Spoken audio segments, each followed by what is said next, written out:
Good morning, children. So today we are going to solve the exercise 2.4. Okay. So now all of you keep your maths textbook open and then I will start to explain here one by one. Okay. So first one, write if true or false. Okay. So first one is there. Here write if it is true or false. If false, correct the statement. Here in the first one, here if A and B are two distinct non-zero whole numbers, then A divided by B is equal to B divided by A. Is it true or false?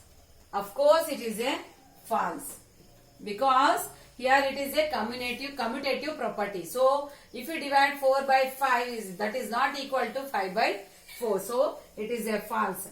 So here non-zero whole numbers means it is false only. Okay. Second one is A divided by 0 divided by A is equal to A divided by 0 is equal to 0. So this is also false, because 0 divided by A means that is not defined, and A divided by 0 is equal to what?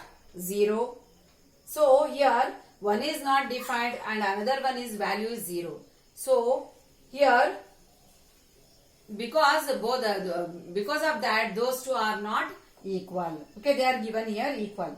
So that is also false. And then third one. So A divided by A is equal to 1 is true for all the whole numbers? No. Because if I take instead of 1, if I take the 0 divided by 0, so that value is, no, it is not defined. But 0 divided by 0 if I take, then it is not true. So it is a false statement. Okay. Because in the whole number 0 is also there. Next, fourth one. A divided by A is equal to 1. Is it true for all natural numbers? Yes. Because in the natural numbers, its number starts from 1 only. So this one is false and the fourth one is true. Okay. Next one, fifth one. B divided by B is equal to B is not true for any whole number. Yes, it is a false. It is a false, because if I take 1 divided by 1 is equal to 1 only. B divided by B is equal to B means any number if you take B value, the answer is also B.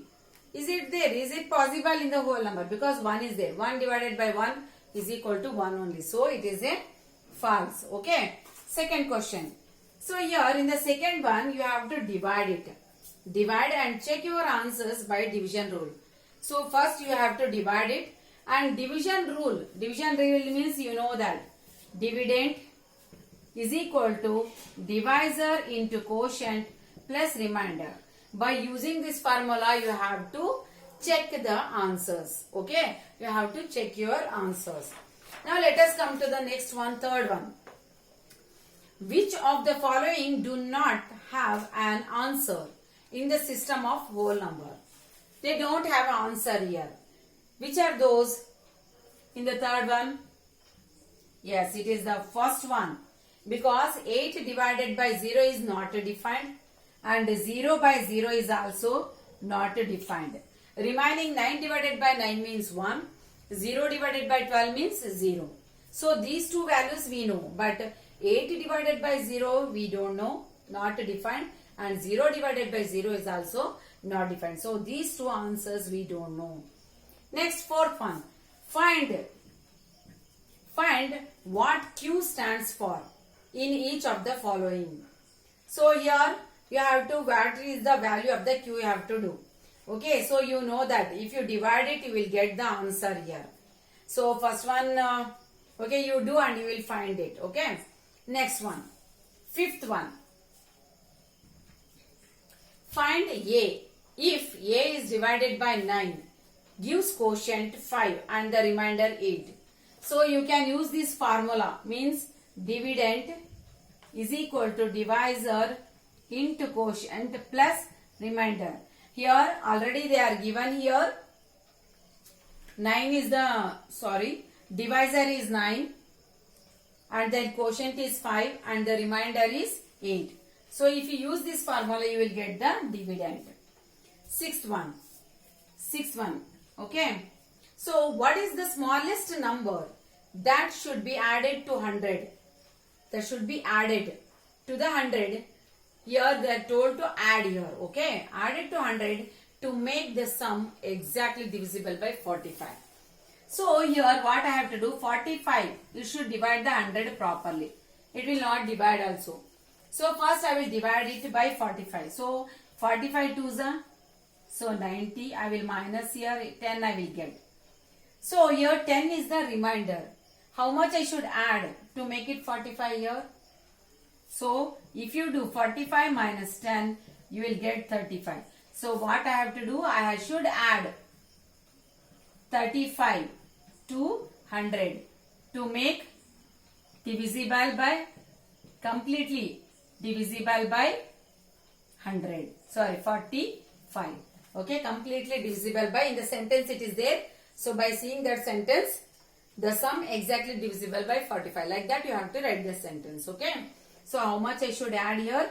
35 I should add to 100 to make it completely divisible by 45.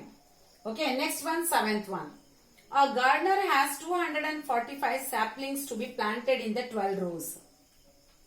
He has to, in the 12 rows, he has to put the 245 saplings. How many saplings will be left out if he can accommodate only 20 saplings in the each of the 12 rows? So here in how many 245 are there? So we have to, in the 12 we have to, in the 12 rows we have to put it. Okay, so here we can do in a two different ways. One is I can divide it by 20, then it will be exactly divisible by 12 and the remainder will come here. So that remainder will be the left out here. The left out, it cannot be accommodated. Okay, so that will be 5 actually. So if you divide 245 divided by 12 also you can do. You can do either this or this. Okay, 12 if you divide here you will get the 20 and here you will get the 5 only remainder. So either you can do this or this. Okay, so both are correct only. Okay, next one, 8th one. Which is the greatest 5-digit number exactly divisible by 80? So 80 greatest 5-digit number means what? 99,999. So this is the greatest 5-digit number. They are told exactly divisible by 80. So what I will do? I will divide it by 80 only. I will divide it by 80. So 99,999. So divided by 80 I will do. So 80 ones are 80. So 9, 1. I will take 9 down. 2s are 160. So 9, 3, 0. Again I will take this 9.